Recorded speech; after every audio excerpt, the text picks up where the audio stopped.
Hello all ఇప్పుడైతే మనం prepare చేస్తున్నాం. మీరు ఆల్రెడీ థంబ్‌నెయిల్‌లో చూసారు. ఇది గుంటూరు స్టైల్ పచ్చిమిర్చి పచ్చడి.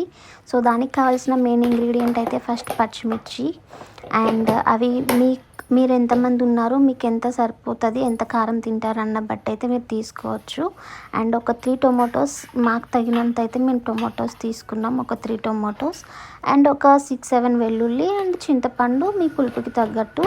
అండ్ కొత్తిమీర ఈజ్ అన్ ఆప్షనల్ అనమాట. వేసుకోవాలంటే మీరు వేసుకోవచ్చు, లేకపోతే లేదు. సో, నాకు ఆ ఫ్లేవర్ ఇష్టం కాబట్టి నేను కొంచెం కొత్తిమీర కూడా యాడ్ చేసుకుంటున్నా.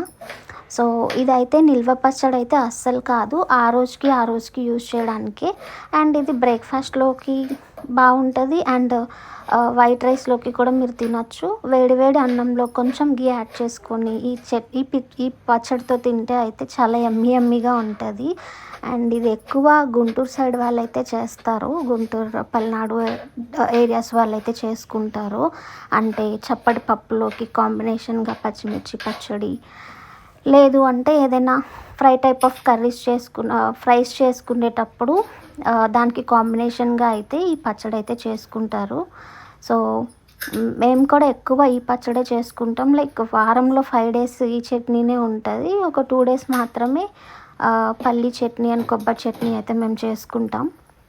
సో, డయాబెటీస్ పేషెంట్స్కి వాళ్ళకి అయితే పల్లీ చట్నీ కొబ్బరి చట్నీ తినొద్దని చెప్తారు కదా. అలాంటి వాళ్ళకైతే ఇది ఒక మంచి రెసిపీ అని అయితే చెప్పచ్చు. మీరు కొత్తిమీర ప్లేస్లో బెండకాయ, దొండకాయ, వంకాయ, దోసకాయ కూడా తీసుకొని అయితే చేసుకోవచ్చు. వెజిటేబుల్ చట్నీలా ఉంటుంది. బ్రేక్ఫాస్ట్లోకి తినచ్చు యాజ్ వెల్ యాజ్ వైట్ రైస్లో కూడా మీకు పనికొస్తుంది అనమాట.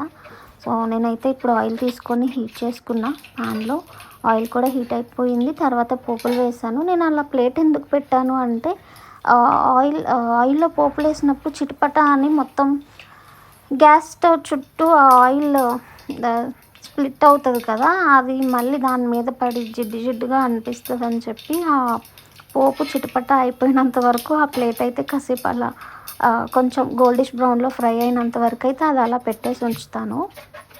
సో, ఫ్రై అయిపోయినాయి. టొమాటోస్ అయితే నేను కడాయిలోకి ట్రాన్స్ఫర్ చేసుకుంటున్నా. అందులో వేసేసుకుంటున్నాను. టొమాటోస్, పచ్చిమిర్చి అట్ ఏ టైం వేసేసాను.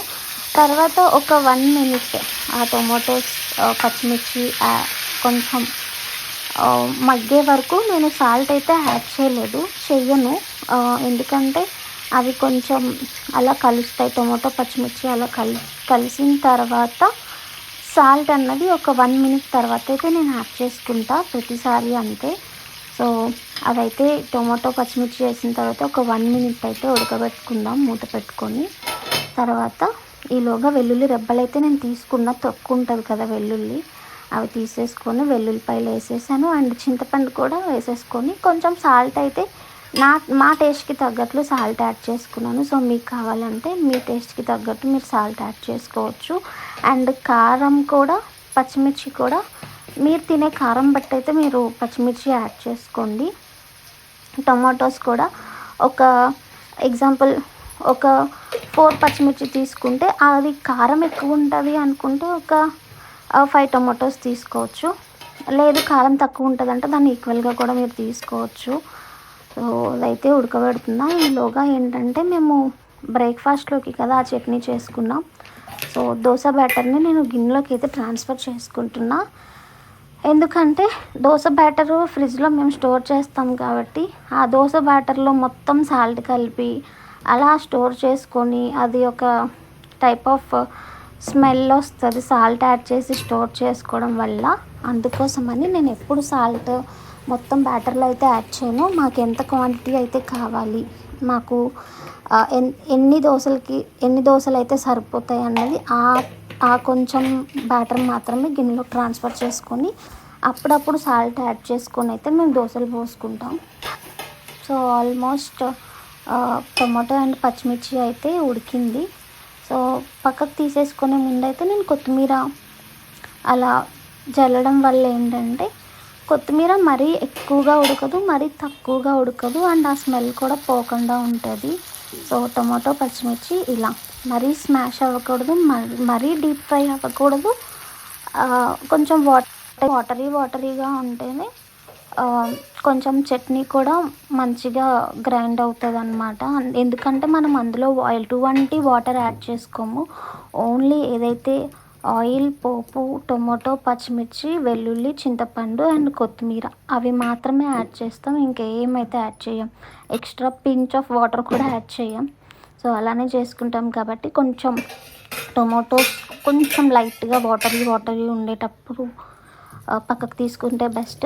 సో వేడివేడిగా మనం అయితే పచ్చడి గ్రైండ్ చేసుకోలేము కదా, అది రోట్లో అయితే రుబ్బుకోవచ్చు. అప్పట్లో వాళ్ళైతే రోట్లోనే రుబ్బుకునే వాళ్ళు. ఇప్పుడు వాళ్ళకి ఎవరికంత ఒప్పుకుంటుంది రోట్లో వేసి రుబ్బి అంతా చేసే అంత. సో మిక్సీలోనే నేనైతే గ్రైండ్ చేసుకుంటా. సో ఈలోగా అవి చల్లగయ్యేలోపు నేను దోశలు అయితే పోసేసుకుంటున్నాను.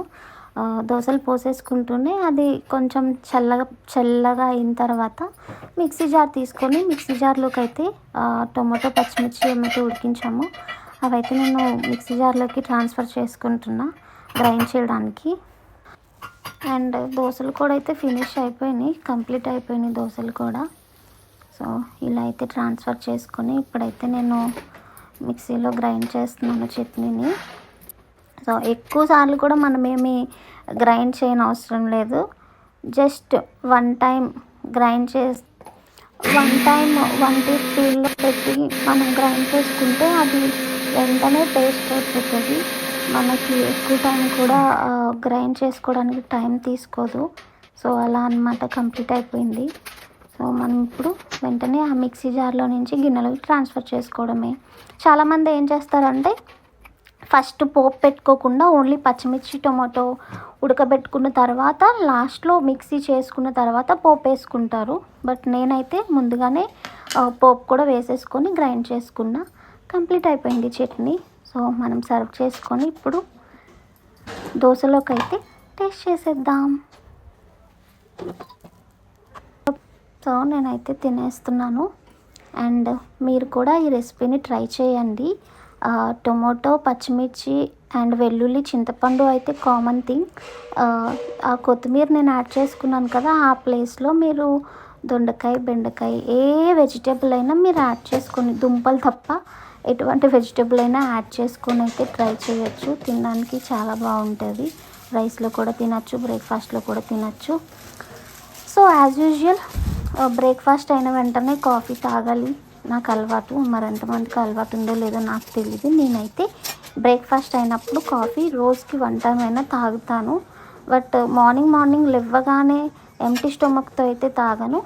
ఆఫ్టర్ బ్రేక్ఫాస్ట్ కానీ లేకపోతే ఈవినింగ్ నిద్ర లేచిన తర్వాత ఆ టైంలో అయితే 5-6 టైంలో అయితే కాఫీ తీసుకుంటాను. ఎస్, ఈరోజు వీడియో అయితే ఇంకా అంతే. And if you do like my video, please do like, share and subscribe to my channel. Bye guys.